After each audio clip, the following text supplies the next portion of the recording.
Alright, so in this lecture, I'll be giving you some basic knowledge that will help you to go through the course, along with teaching you the basics of colored pencil drawing.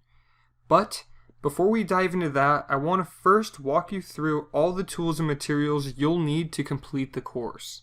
And if you don't have access to all the tools or materials, or you don't have them, don't worry because they're fairly inexpensive and I'm going to tell you where you can find them. So, with that being said, the first thing you're going to need is the material you're going to draw on, which is going to be gray toned paper. The reason why we're using gray toned paper is because we're going to be using white colored pencils quite often, for highlights and other things. So, throughout this course, I'm going to be using this tone of gray paper.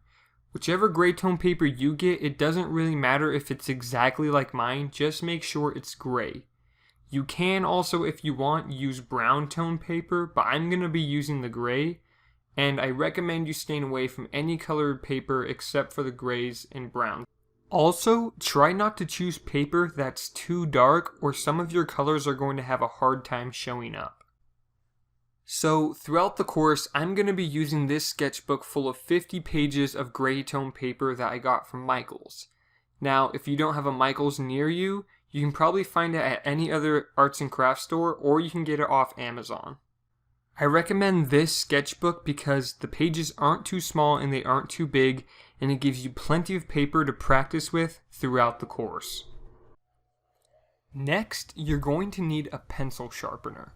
You don't need some electrical pencil sharpener or something big and fancy like that. All you need is something simple like this. Electric pencil sharpeners are going to break your lead a lot of the time because the lead in colored pencils are made out of really soft wax and isn't quite as strong as a normal pencil's lead would be. So your electrical pencil sharpener will just end up getting jammed a lot. But these ones are much more simpler and a lot more inexpensive and will sharpen your pencil to a very nice point. And if a piece of lead does get stuck inside of it, it's very easy to get out. So I got this pencil sharpener off Amazon, but I'm sure you can find it at any other arts and crafts stores. And just a little tip, remember while you're sharpening your colored pencils to take your time and go nice and slow so you don't break your lead and have a real frustrating time trying to get a sharp tip. And finally, the last thing you're going to need is the actual colored pencils. Now, in this course, we won't be using any ordinary colored pencils. We're going to be using Prismacolored pencils. So, you can get Prismacolored pencils in a variety of numbers in a set, but for this course, we're just going to be using the 24 count set. You can go a little bit higher if you want.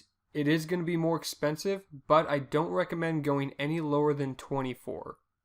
The reason why we're using these colored pencils instead of some generic regular colored pencils is because these colored pencils have special waxy lead that make it so you can blend with them very easily and make beautiful colors.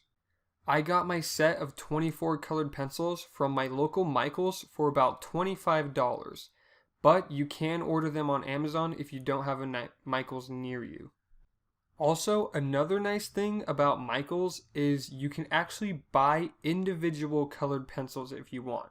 So, for instance, if you run out of black, you can go to Michaels and buy a single black colored pencil. When you have your colored pencils, try to avoid dropping them on hard surfaces or tapping them on your desk, because the wax inside or lead is very fragile and can crack easily.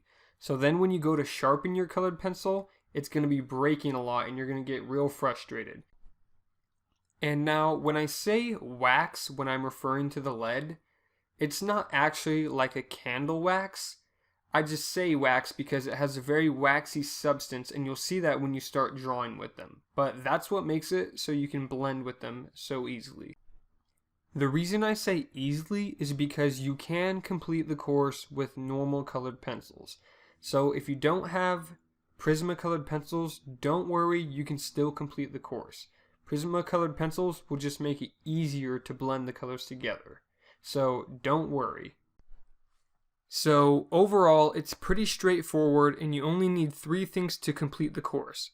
a pencil sharpener, the paper, and some colored pencils. Now, really quickly, I'll just go over the 3 basic things that we're going to go over in this first part of the course, which is going to be highlights and shadows, color scheme, and blending. These 3 things are the most basic things to colored pencil drawing.